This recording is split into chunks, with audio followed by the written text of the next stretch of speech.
The wind carried the dry scent of sagebrush through the empty desert, whispering against the bones of an abandoned wagon half buried in sand. A crescent moon hung pale above the mesas, washing the land in silver light that made every cactus spine glint like steel. Somewhere beyond the dunes, a coyote cried, a lonely, aching sound that seemed to echo the fear in the girl's chest. She stumbled forward, her boots sinking deep in the soft dust, clutching her torn shawl tighter around her shoulders. Every breath burned her throat. Every step felt heavier than the last. She had lost the trail at sunset, and now, under the vast American sky of the late 1800s, she was utterly alone. She had left the small village near the San Pedro River before dawn that morning, thinking she could make it back before dark. The old preacher's wife had warned her about traveling alone. "There are men and things out there worse than the heat," she had said. But stubbornness was the only thing that had kept her alive this far. Now, miles from the nearest ranch or road, her horse gone and her canteen empty, her stubbornness was fading into dread. The desert was not kind to the lost. In the moonlight, the desert looked endless, a sea of sand and rock stretching to the edge of the world. She could see the faint outline of the distant mountains, ghostly and cold, and for a moment she thought she saw movement near the rocks, a flicker, like a shadow bending with purpose. Her heart jumped. She told herself it was the wind, but the desert was full of things that didn't move with the wind. She sank to her knees beside a dry bush, her lips trembling. She whispered a prayer, though she wasn't sure anyone was listening out here. The church bell of her village felt like a dream now, the sound of it far away across a lifetime. Her father's ranch, her mother's soft songs by the lamp, the smell of cornbread. All of it was gone to another world, a safer one. Out here, only the cold and the moon watched her. A faint drumbeat stirred the night. Not thunder, not hooves. Something slower, deeper, alive. She turned toward it, eyes wide. The rhythm came again, carried faintly on the wind, echoing through the canyons like a heartbeat from the earth itself. Her breath caught. She had heard stories of Apaches, of warriors who moved like ghosts, silent and swift. Some said they watched travelers from the cliffs unseen until it was too late. She wanted to believe it was imagination, but the sound was growing louder. The girl rose shakily to her feet. "Hello?" she called, her voice breaking against the silence. "Is someone there?" The desert swallowed her words. She turned, searching the horizon. Her knees wobbled from exhaustion. She took a step and froze. A silhouette stood on the ridge outlined by moonlight, tall, motionless, watching her. Her heart pounded so hard she could hear it in her ears. She tried to speak, but her throat was dry as ash. The figure didn't move. For a long, breathless moment, the world stood still between them, the lost girl and the stranger in the night. Then slowly, the shadow descended the ridge, walking toward her with the deliberate calm of someone who feared nothing. When the light fell across him, her breath hitched. His skin gleamed bronze under the moon, his long black hair flowing down his shoulders, the faint glint of tribal jewelry at his neck catching the silver light. Across his chest were faint marks, scars or tattoos, symbols she didn't understand. He was barefoot, silent, and his dark eyes locked on hers with a steady, unreadable calm. He looked like something carved from the earth itself, ancient and strong, belonging to this wild land in a way she never could. Fear surged through her, but so did awe. She stepped back, tripping on a rock, and fell to her knees. "Please," she whispered. "I don't want trouble." The man said nothing. He stopped a few feet away, studying her. The wind tugged at his hair, and in the pale light she could see that he wasn't carrying a rifle, only a short knife at his side, and a bow slung across his back. His expression didn't show anger, only caution, and something else, curiosity. He spoke a few words in a language she didn't understand, then repeated them slower, softer, as if trying to bridge a distance wider than the desert itself. She shook her head, her breath uneven. "I can't," she said, tears welling. "I'm lost." She pressed a trembling hand to her chest, then pointed toward the horizon. "My home. West." The man tilted his head slightly, his gaze flicking toward the direction she pointed. Then he knelt beside her, scooping a handful of sand, letting it fall between his fingers as though reading it. Finally, he met her eyes again and nodded once. He gestured for her to stand. For a moment, she hesitated. Trust was hard to give when every story she'd ever heard had warned her to fear men like him. But she was too weak to walk another mile alone, and something in his quiet confidence felt safe, like he knew this land's secrets. She rose slowly, keeping her distance, and he motioned toward the dark outline of the cliffs. The faint orange glow of a fire flickered there, hidden behind stone. He began walking toward it, glancing back once as if to ask if she would follow. The night deepened as she stumbled after him. The desert floor shimmered like glass beneath the moon, and the stars stretched endlessly above. The drums had faded now, replaced by the distant cry of an owl. They moved in silence, their footsteps soft against the sand. He moved like a shadow, effortless and sure-footed, while she stumbled and caught herself on rocks, her skirt torn and dusty. Once he stopped and offered her a hand. She hesitated, but then placed her trembling fingers in his. His grip was firm, warm, alive. It steadied her. When they reached the shelter of the cliffs, she saw a small camp tucked between the rocks, a fire pit glowing faintly, a horse tied nearby, and a blanket laid out beside the embers. The man pointed for her to sit. She did, the warmth of the fire making her body tremble with relief. He poured water from a leather pouch into a wooden cup and handed it to her. She drank greedily, tears springing to her eyes as the coolness touched her tongue. He watched quietly, then said a few more words, his tone gentle. She didn't understand, but she felt their meaning. He wasn't her enemy. Not tonight, not under the moon. She looked at him through the firelight, seeing more clearly now, the strength in his shoulders, the calm in his eyes, the faint glimmer of pain behind his stillness. He was a man bound to the land, but something in him felt burdened, as though he carried ghosts of his own. For a long while, neither spoke. The flames crackled softly between them, the shadows dancing across the stone walls. Then, somewhere out in the dark, a sound tore through the silence, a horse's cry, followed by the distant crack of a gunshot. The man's head snapped up. He rose swiftly, scanning the horizon. The girl froze, her heart racing again. He turned to her, his expression sharp now, alert. He said something quickly, gesturing for her to stay low. Her hands clenched around the blanket as fear returned like a tide. Whoever fired that shot was close, too close. The Apache chief moved into the darkness, silent as smoke, his shadow vanishing beyond the firelight. She wanted to call after him but bit her lip. The desert held its breath. The moonlight flickered over the cliffs, and somewhere beyond the rocks, she thought she saw movement. Figures on horseback, faint outlines against the glowing horizon.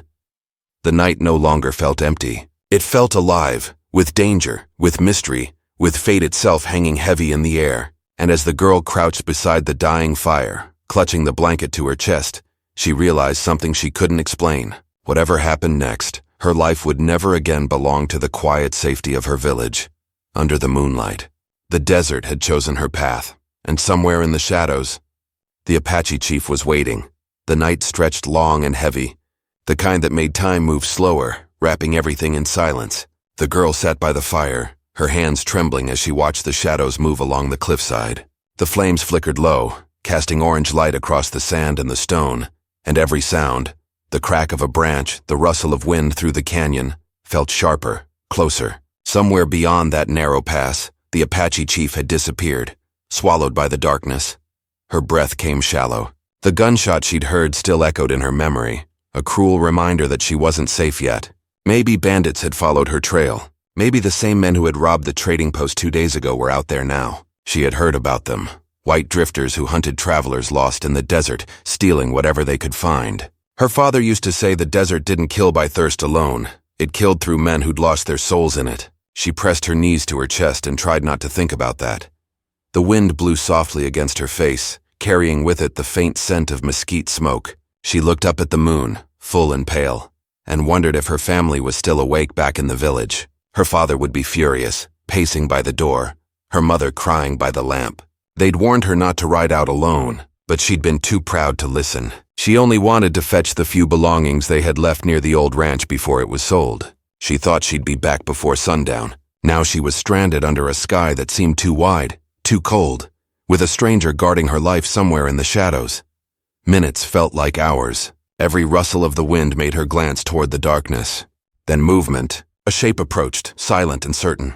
Her pulse jumped until she saw the familiar figure of the Apache chief emerging from the night. His steps were light but deliberate, his eyes scanning the cliffs behind him before he entered the firelight again. She exhaled, relief washing over her. But his face carried no calm now. It was tense, alert. He crouched beside the fire and spoke quickly in his language, his tone low and urgent. She couldn't understand, but his eyes told her enough. Danger was close. He made a motion with his hand, a flat gesture toward the fire, then a swift one to his lips as if to say, "Quiet." She nodded. He took a small branch from the fire and pressed it into the sand, smothering the flame until the glow dimmed. The night swallowed them again. Her heart pounded in her throat. She could hear something faint now beyond the ridge, the steady beat of hooves. Not many, maybe 2 or 3 horses moving slow, careful. Whoever they were tracking. The man turned toward the sound, his profile sharp against the dim moonlight. His muscles tensed beneath his skin as he gripped his bow. She had never seen anyone move so quietly, so controlled. He was no ordinary wanderer. He was a warrior born of this land, molded by its silence and its danger. He turned to her once more, whispered something that sounded like a command, then pointed toward a narrow cleft in the rocks behind her. She understood. Hide. She crawled backward through the sand and slipped into the crevice.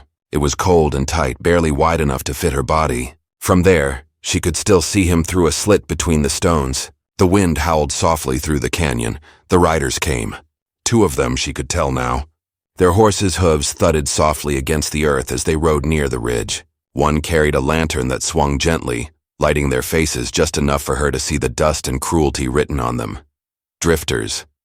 Men who looked like they hadn't bathed in weeks. Their coats torn, rifles slung lazily across their backs.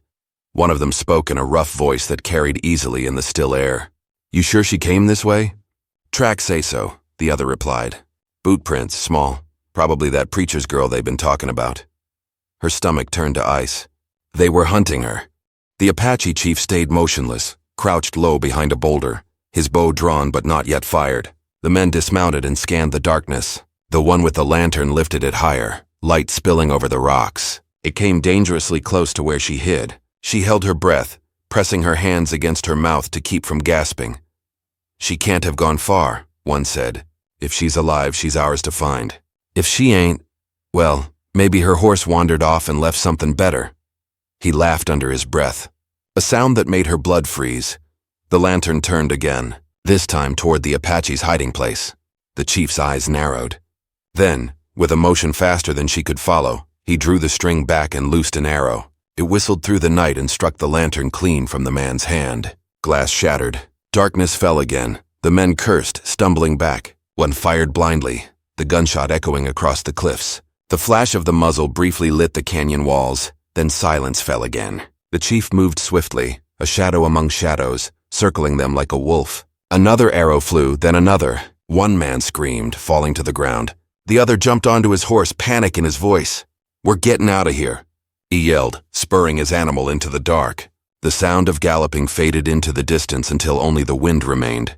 The girl stayed still, shaking. The silence after violence always felt unreal, like the world itself was holding its breath. She waited until the chief appeared again, bow lowered, his eyes scanning the desert one last time. Then he turned to her and gestured softly. She crawled out, the sand clinging to her dress. He looked at her for a moment, then spoke quietly. Just one word, but his tone carried warmth now, something that eased the fear still clinging to her chest. She didn't know what he said, but she nodded anyway. Her eyes darted toward the man lying on the ground, but the chief raised a hand to stop her. He walked over, checked the body, then covered it with a blanket of sand. When he came back, she whispered, "You saved me." Her voice cracked on the words. He didn't reply, only looked at her as if searching her face for something. Then he gestured again, this time toward the east where the first hint of dawn was touching the sky. They packed quickly. He gave her a small piece of dried meat from his pouch and motioned for her to follow. She was too tired to ask where they were going. The cold had started to lift from the desert, replaced by that dry heat that always came before sunrise. The colors of the land shifted slowly from silver to gold. They traveled for hours, the silence between them growing heavier with unspoken questions. She wanted to know his name, why he had helped her, what tribe he belonged to. But each time she opened her mouth, something in his calm silence stopped her. He seemed focused, always watching the land, as if reading invisible signs. Around midday, they reached a plateau overlooking a wide valley. In the distance, she could see smoke rising, thin columns drifting from a cluster of low huts. An Apache village. Children ran near the stream, women tending fires, men on horseback patrolling the ridges. It was a hidden world, one she'd only heard of in whispers back home. The chief stopped beside her and looked down at the valley, then turned his gaze on her again. There was no threat in his eyes, only patience. He pointed toward the village, then to himself as if saying, "You're coming with me." She hesitated. Going into their camp meant stepping beyond everything she'd ever known. But what choice did she have? The desert behind her was death. The man before her had saved her twice now. She gave a small nod. As they descended, the villagers turned to look. Their expressions were wary, curious. Some spoke softly to one another. The chief said something to an older woman who came forward, her hair streaked with gray. The woman's eyes softened when she looked at the girl. She took her hand gently, leading her toward one of the huts. Inside, the air was cooler. There were woven mats on the floor, herbs hanging from the beams, and the faint sound of a flute somewhere outside. The woman offered her water again and spoke quietly, though the girl couldn't understand. She smiled weakly in return, her body giving in to exhaustion at last. Through the doorway, she saw the Apache chief standing outside, speaking with the other men. The sun caught the edge of his hair, turning it to silver fire. He stood tall, calm, as though the danger of the night had never touched him. She wondered who he was beyond this moment, what burdens he carried, what life had made him into this silent guardian of the desert, and she wondered too why fate had led her into his path. When she finally lay back on the mat, her eyes heavy with sleep, the last thing she saw was him glancing back at her from the sunlight, unreadable, distant, yet protective. The wind carried a low hum through the camp, and in it, she thought she heard a promise, one that would bind their fates long before either of them could speak it. But outside, far beyond the cliffs, smoke was rising again, thicker this time, black and fast. Something was coming, and the peace of that morning would not last long.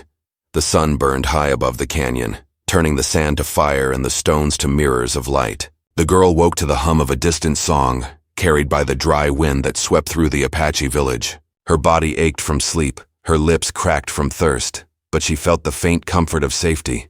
For now, the small hut smelled of smoke and sage.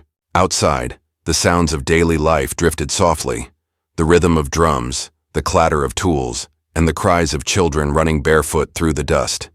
It was a world she'd never imagined she would see this closely. When she stepped outside, shielding her eyes from the glare, the village paused for a heartbeat to watch her. The people didn't look cruel or wild like the stories told in her village. They looked human, tired, alert, proud. The old woman who had cared for her the night before smiled and handed her a small clay bowl of corn broth. She accepted it gratefully, murmuring a quiet, "Thank you," though she doubted the woman understood. Still, kindness needed no translation. As she ate, she saw him, the Apache chief. He stood near a group of men by the corral, his presence commanding without a word. His hair fell down his shoulders like black silk, his expression unreadable. He was giving quiet orders, his hands moving as he spoke, pointing toward the horizon. The other men nodded and began preparing their horses. She realized they were scouts. Something was wrong. The memory of the black smoke rising beyond the cliffs returned to her. It hadn't been a dream. That smoke meant riders, possibly soldiers or bandits coming their way. She felt her stomach tighten. The old woman noticed her staring and spoke softly, touching her shoulder, then pointing toward the same horizon. Her tone carried worry. The girl didn't understand the words, but she caught the meaning. Danger. Moments later, the chief approached. The people stepped aside as he walked, his gaze fixed on her. When he stopped in front of her, the village fell silent. He looked into her eyes for a long moment, then said a few short words, motioning toward the mountains. She caught only one thing, a gesture toward her heart, then toward the west. He wanted to take her away, back toward safety. She shook her head. "I can't leave now," she whispered. "If they're coming, I can't run again." She didn't know why she said it, maybe pride, maybe guilt, but she meant it. He frowned, not understanding, so she repeated the gesture, pointing to herself, then to the ground. "I stay." He studied her quietly, then gave a slight nod, though his eyes held something between frustration and concern. He turned and spoke to one of his men, who ran off toward the stables. Then he faced her again and pointed to a larger hut at the edge of camp. She followed, the air thick with heat and tension. Inside the hut, maps were drawn in the dirt, circles, lines, trails leading between cliffs and dry rivers. The chief crouched beside them, showing her a route with his finger. She realized he was explaining the lay of the land, showing her how close the threat was. When he pointed to a ridge not far from where she'd been found, she understood. The men who'd hunted her might have allies nearby. Maybe they'd seen her tracks. Maybe they wanted revenge for their fallen companion. Whatever it was, danger was closing in. As he spoke, she watched him closely. His voice was low and calm, the kind that carried weight without needing to rise. He had the steady patience of someone who had faced death too many times to fear it anymore. She wondered what battles he'd fought, what losses he'd buried beneath that quiet strength. Outside, the sound of hoofbeats broke the stillness. 2 riders returned from scouting, their horses coated in dust, their faces grim. They dismounted quickly, speaking in sharp bursts of Apache. The chief listened, his expression darkening. He turned to her, eyes narrowing slightly. Then he picked up his bow and slung it over his shoulder. He motioned for her to stay behind, but she stepped forward. "Tell me," she said quietly. "What's happening?" He paused, then drew a line in the dirt with his knife, marking a circle around the village. Then he made a gesture with 2 fingers moving inward. Surrounded. She understood enough. The bandits had found them.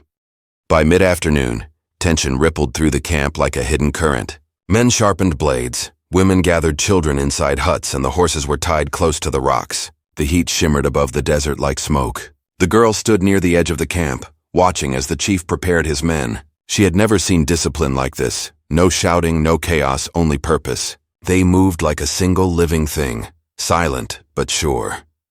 One young warrior, no older than 18, caught her staring and smiled faintly. He said something she didn't understand, then handed her a small pouch of water. She thanked him softly, and he laughed at her accent, shaking his head kindly. In that brief exchange, she felt something simple and human, connection amid fear. But the moment didn't last. The chief appeared again, his face shadowed beneath the sun. He glanced at the horizon where the faint dust of riders was beginning to rise. The enemy was near. He barked a short command, and the warriors spread out along the ridges. She could see them taking positions, melting into the landscape like spirits of the desert. The old woman appeared beside her once more and took her hand firmly, pulling her toward one of the caves at the base of the cliffs. She didn't resist this time. Inside, it was cool and dim, the walls carved smooth by centuries of wind. From there, she could see the valley below, the open stretch of desert that would soon become a battlefield. As she crouched beside the woman, clutching her knees, she thought of her village, the people who would never know where she had gone, the church bells she might never hear again. Her throat tightened. The Apache woman beside her began to hum softly, a low melody that seemed to echo through the stones. It wasn't a song of fear, it was one of endurance. Outside, the first echo of gunfire cracked through the air. She flinched, pressing herself against the stone. The chief's men answered with arrows, their movements swift and measured. Dust rose where bullets struck rock. She could see glimpses of the chief through the haze, his body poised, bow drawn, movements fluid as if guided by instinct. The fight was not large, but it was desperate. The raiders numbered fewer than a dozen, but they were armed with rifles, and each shot sent echoes bouncing through the canyons. The Apaches fought from cover, using the land itself as their shield. She saw the young warrior who'd given her water fall to one knee, clutching his arm. She wanted to run to him, to help, but the old woman grabbed her wrist firmly, shaking her head. The girl could only watch helplessly as the battle shifted and roared around them. Then, through the dust, she saw something she hadn't expected. One of the raiders breaking off from the fight, moving toward the cave. He had seen her. His rifle gleamed in the sun as he raised it. Her breath caught. Before she could scream, an arrow flew from the side, striking the man's shoulder. He stumbled, fired wildly, and the bullet tore through the cave mouth, chipping stone inches from her head. She ducked, heart hammering, as the Apache chief appeared from the dust, closing in on the man with silent, furious precision. The struggle was brief. The man fell, his weapon clattering to the ground. The chief stood over him, chest heaving, his face streaked with sweat and dust. His eyes met hers, and for a moment, time stilled. He motioned for her to stay hidden, then turned back to the battle. But she could see from his posture that the fight wasn't over. The raiders were retreating but not defeated. They would regroup, return stronger, and he knew it. When the gunfire finally faded, the desert fell silent again, broken only by the moan of the wind. The chief's men began tending to their wounded, dragging bodies away, gathering spent arrows. The air smelled of smoke and iron. The girl stepped out of the cave slowly. Her legs trembling, she walked toward him. her heart pounding with relief and something else she couldn't name. Gratitude, fear, respect. When she reached him, she saw the faint cut across his shoulder, the blood mixing with dust. She touched his arm lightly, and he looked at her with a tired half-smile, shaking his head as if to say he was fine. But his eyes betrayed something deeper, a weight that came from protecting those he couldn't lose again. She sensed he had seen this before too many times. He wasn't just fighting to defend a village. He was fighting ghosts. That night, the village burned torches along the ridge, watching the desert for signs of return. The wounded were treated, the dead laid under the open sky. The girl sat near the fire, her mind spinning with what she'd witnessed. She didn't know where her place was in this story, captive, guest, or fate's accident, but one thing had changed. She was no longer a lost wanderer. The chief sat apart from the others, silent, his gaze fixed on the horizon. The wind tugged gently at his hair, carrying with it the faint sound of drums from the distance, drums that might have meant warning or mourning. And as the firelight flickered across his face, she realized that the danger they had faced was only the beginning. Something darker was coming, something that neither the desert nor the moon could protect them from. The next morning dawned under a blood-red sky, the kind that seemed to warn of storms yet to come. The desert was silent except for the faint crackle of dying embers and the soft rustle of wind through the valley. The girl woke with a start, her heart pounding as if her body already knew something was wrong. The air felt different, tense, heavy. When she stepped outside, the village was already stirring, but there was no laughter, no calm voices. The warriors were gathered near the ridge, sharpening blades, tightening reins, checking arrows. The women whispered among themselves, their faces drawn with worry. Even the children were quiet. The Apache chief stood apart from them all, his gaze fixed toward the western horizon. His expression was still, but his eyes were alive with calculation. The scouts had returned before dawn, bringing news she could only guess at. But one look at the camp told her everything she needed to know. The raiders were coming back. And this time they weren't alone. She walked toward him slowly, her boots sinking into the sand. He didn't turn when she approached, but he must have heard her steps because his shoulders stiffened slightly. "You know, don't you?" she said softly. "They're coming again." He turned then, and though he said nothing, the truth was clear in his face. He motioned toward the horizon, where a faint smear of dust was visible even from this distance. Riders, too many to count. Her stomach turned cold. "How many?" she whispered. He raised both hands, fingers spread wide. 10. Then again. 20. She swallowed hard. There were barely 12 men left in the village who could fight. For a moment, the two of them just stood there, the world stretching endlessly around them. The desert shimmered beneath the morning light, innocent and cruel at once. She wanted to tell him to run, to take his people and vanish into the mountains, but she knew he wouldn't. This was their home. They would die before they abandoned it. The old woman appeared beside them, speaking quickly, her tone pleading. The chief answered calmly, then gestured toward the caves in the east. She was telling him to hide the women and children before it was too late. The girl knew what that meant. Those who stayed behind were preparing for death. By midday, the heat was sharp enough to sting the skin.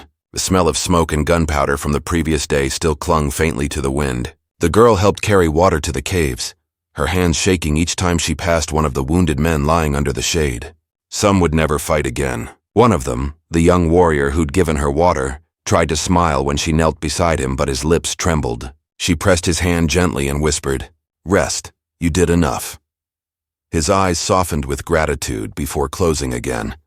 Outside, the drums began to beat, a slow, steady rhythm that rolled across the valley. It wasn't for celebration. It was a warning, a heartbeat shared by every soul in the camp. She climbed back toward the ridge, unable to stay still, and found the chief tightening the straps on his horse. His bow was slung across his back, a rifle resting beside the saddle. She noticed the fresh bandage on his arm, still damp with blood from yesterday's fight. "You're hurt," she said.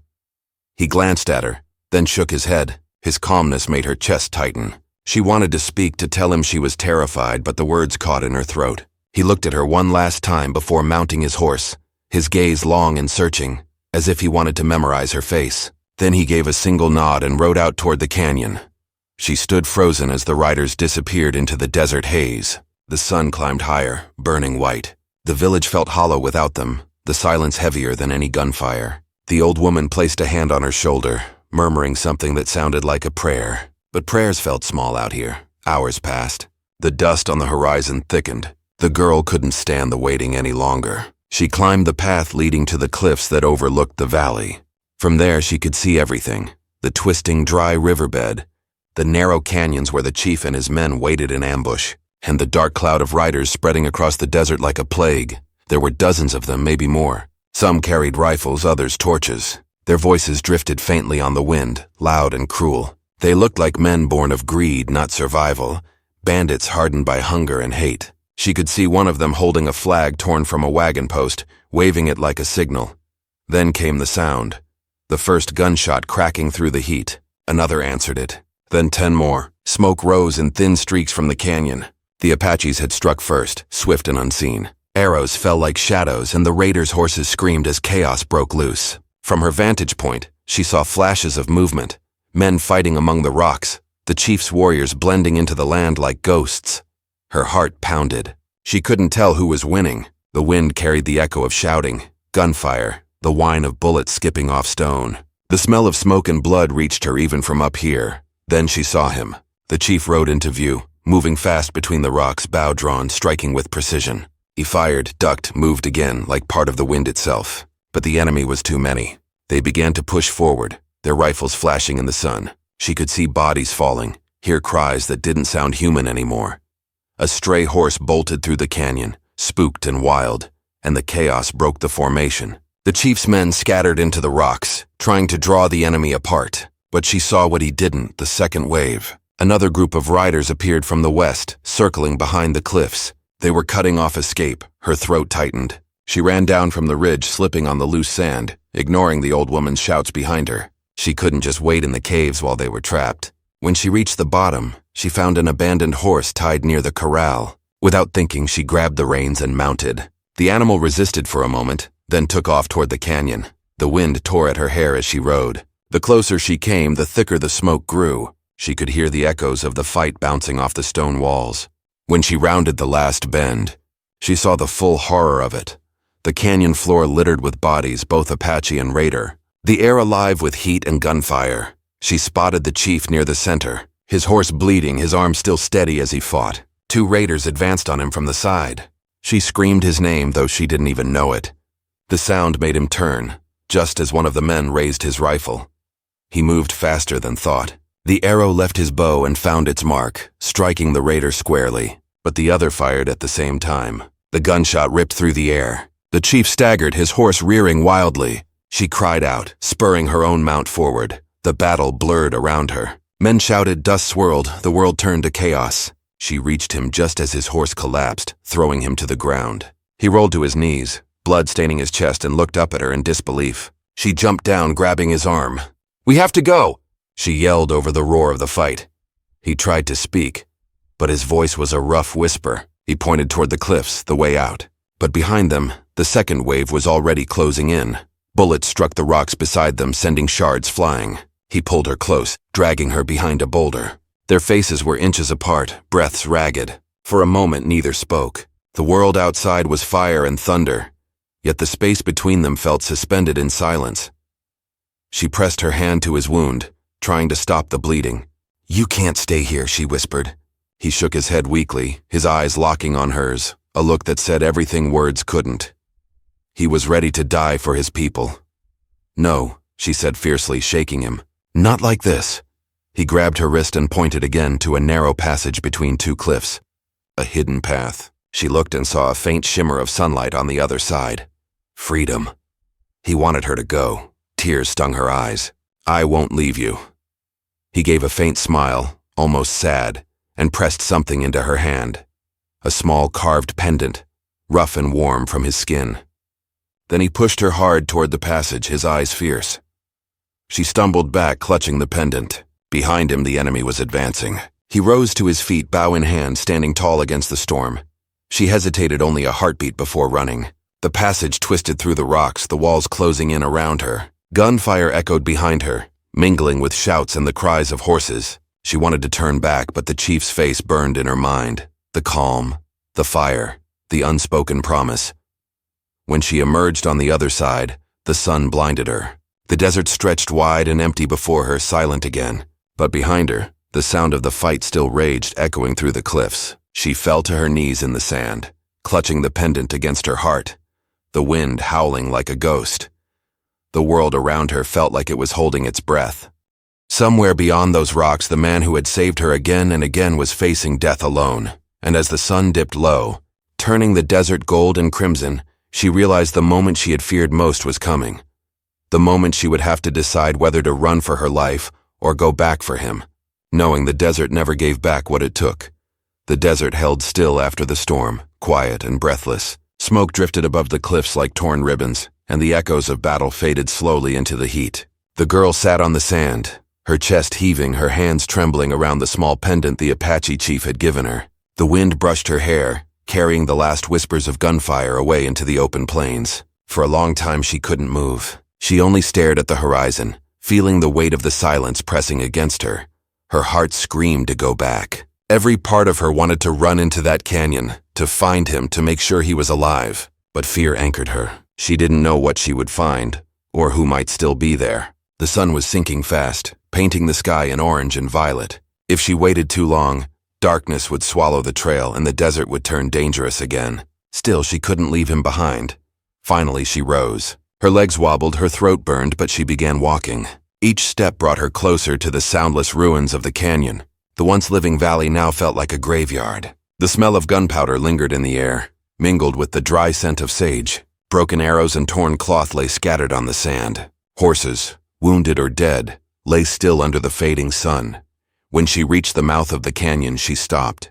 The bodies of the raiders were everywhere, silent reminders of what had happened. Her breath caught when she saw a familiar mark carved into a rock near the entrance. It was a small pattern, 2 crossing lines. She remembered it from the night she met him, marked into his bow. A sign, she realized. He had been here. Her steps quickened. She called out softly, her voice echoing weakly off the stone. No answer came. The fear in her chest grew heavier, but she pushed forward, following the trail of footprints and blood that wound deeper into the canyon. Then she saw him. He was sitting against the rocks, his bow beside him, his head bowed. For a terrible moment she thought he was gone. But then his chest rose, barely. She ran to him, dropping to her knees. His eyes opened slowly, dark and tired, but when he saw her, a faint smile touched his lips. "You shouldn't have come," his voice rasped, barely above a whisper. She shook her head, tears slipping down her cheeks. "I wasn't going to leave you." He tried to speak again but coughed instead, his body shaking. She pressed the edge of her shawl against the wound on his shoulder, her hands trembling. "Stay still," she murmured. "I'll stop the bleeding." He reached out weakly, his fingers brushing hers, and for a moment their eyes met, 2 worlds colliding in silence. She could see the exhaustion in him, but also the same unbreakable strength that had saved her again and again. He pointed toward the ridge above them, where faint shapes were moving, figures from the village. The Apaches had returned. They were alive.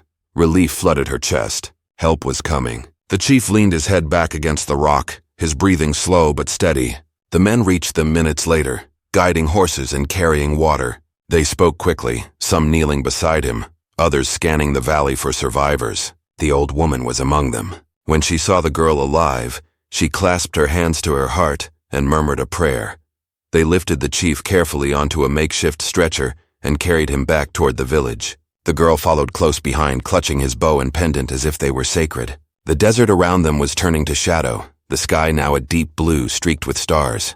The sound of drums began again in the distance, slow, mournful, like the heartbeat of the earth itself. When they reached the village, the fires were already burning. Women came forward with herbs and water. The wounded were laid near the central fire. The girl helped where she could, her hands shaking as she washed blood from her palms. Every few moments she looked toward the chief's tent, where the old healer was working. Time felt stretched, endless. Finally, near midnight, the healer stepped outside. She looked at the girl and nodded once. He would live. The girl's knees nearly gave out with relief. She sat near the fire, staring into the flames. The village was quiet now, blanketed in exhaustion and grief. Many had been lost, but the threat was over. The raiders would not return. The desert had claimed them, as it always did those who came with greed in their hearts. Days passed slowly. The chief healed, his strength returning piece by piece. The girl stayed near the village, helping the women gather herbs, fetching water, tending the injured. The Apaches had accepted her now. She was no longer just the lost stranger from the desert. Children followed her curiously, laughing when she tried to mimic their words. Life, though scarred, began to move again. Sometimes she would walk to the cliffs at sunset, looking out over the endless sea of sand. She thought often about the world she had come from. The little church, the small house near the river, her father's stubborn pride. But that world felt far away now, almost like a dream. Out here, time had changed her. The desert had stripped away her fear, her certainty, even her name. One evening, as the sky glowed gold and the wind carried the scent of rain, she saw him approach. The chief walked slowly, his arm still bound but his posture strong again. He stopped beside her, silent for a while, gazing at the horizon. The world stretched endless before them. "You'll go home soon," he said quietly, his English broken but gentle. She looked at him startled. "Home?" he nodded. "Your people look for you." Her chest tightened. She hadn't thought of that possibility. Of course someone would be searching. The preacher's wife, the ranchers who'd seen her leave, maybe even her father. But the thought of leaving this place, of leaving him, felt unbearable. "I don't know if I have a home anymore," she said softly. He studied her, the wind tugging at his hair. "Home is where you stay," he said simply, then looked away. They stood together in silence as the sun sank below the ridges. She realized then that whatever bound them wasn't born of words or promises. It was something quieter, something the desert itself had woven between them. Gratitude, respect, the kind of understanding that doesn't need speaking. The next morning, the decision came for her. A group of riders approached from the west, traders from a nearby town who had heard rumors of a white girl among the Apaches. When they arrived at the village, she recognized one of them from her old life. He called her name, disbelief flooding his face. The chief watched from a distance as she stood frozen between two worlds.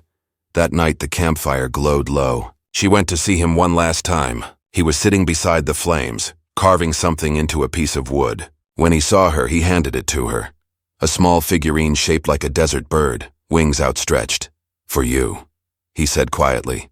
"The wind remembers your path." She took it carefully, her eyes stinging. "Will I see you again?" He didn't answer at first. Then he looked toward the stars and said, "The moon will tell us." It wasn't a promise, but it was enough. When dawn came, she rode with the traders back toward the towns. The desert stretched wide before her, endless and bright. Every mile carried her farther from the village.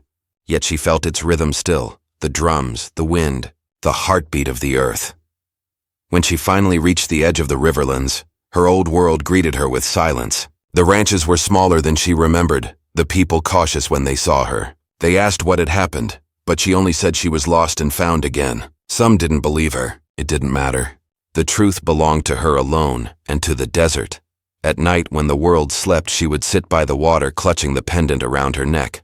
The moon hung above, pale and full, and she would whisper her thanks to the man who had saved her under its light. She imagined him standing on the cliffs, watching the same sky, the wind carrying their stories across the miles. Years later, travelers spoke of an Apache chief who vanished into the desert after uniting scattered tribes. A man said to walk beneath the moonlight with scars of war and eyes that remembered a woman he once saved. Some called it a legend. Others swore they'd seen him tall and silent against the horizon. And somewhere beneath that same sky, a woman in a quiet village kept his memory alive. She never forgot the night the desert nearly took her, or the man who returned her life with nothing but courage and kindness. The moon had bound them once, and in some way, it always would. Under that endless American sky of the late 1800s, their story became part of the land itself, written in sand, carried by wind, remembered by the stars that watched them both.